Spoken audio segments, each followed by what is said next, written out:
Welcome to On the Beat. Today we are joined by Gastroenterology Associates of Columbus and Starkville. I am joined by doctors Ricky Johnston and also Richard Hurd. And so today we are talking about a host of diseases that fall under IBD. IBD. And so I didn't realize that two fall under IBD. Right. So IBD is short for inflammatory bowel disease, which is important to differentiate because a lot of people come in with IBS, which is irritable bowel syndrome. So those are two different things. Okay. So IBD in this case encompasses ulcerative colitis and Crohn's disease, which a lot of people probably have heard of or maybe even know people who have it.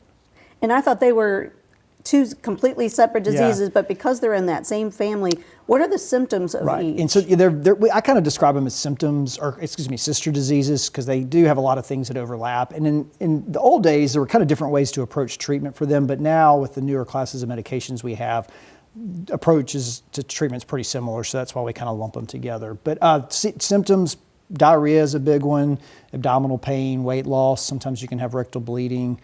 Sometimes with Crohn's disease in its more advanced stages, you can develop things called fistula, which are little abnormal connections that you can develop between the bowel and other organs. And those can be pretty, debilitating and life-altering for people. Yeah, it sounds very painful. It could be. Yes. And we see so many different prescriptions on commercials. So how do you narrow it down for this particular disease? Yeah, so a lot of these medicines can treat both, or some of them treat one or the other. I won't go in, I don't want to advertise for these companies, so I won't go into specific drugs, but for the most part, classically what they've done is suppress the immune system.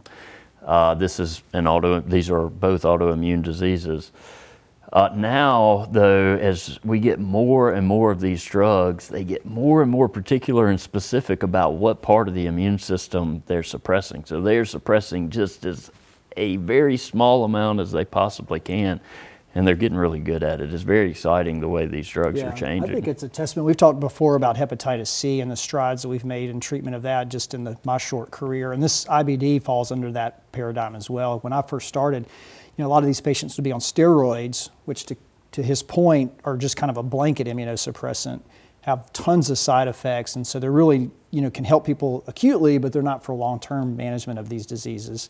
And there's some other drugs that kind of suppress your immune system in general, which can come with some side effects as well. So it's really exciting to have these very targeted, specific molecules that target one cascade of one molecule in the inflammatory cascade.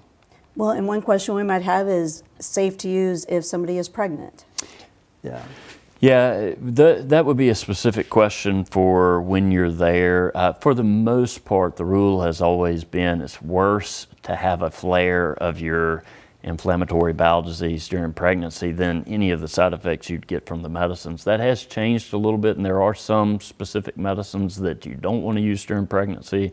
So we would have that conversation with you. But the short answer is yes, you can still be treated while you're pregnant, and you should be. And maybe limited side effects because it's so tailored. Correct, yeah. In general, they're pretty safe drugs. Well, thank you so much for that information. And if you'd like more information, you can contact the doctors at Gastroenterology Associates of Columbus. The information is on your screen.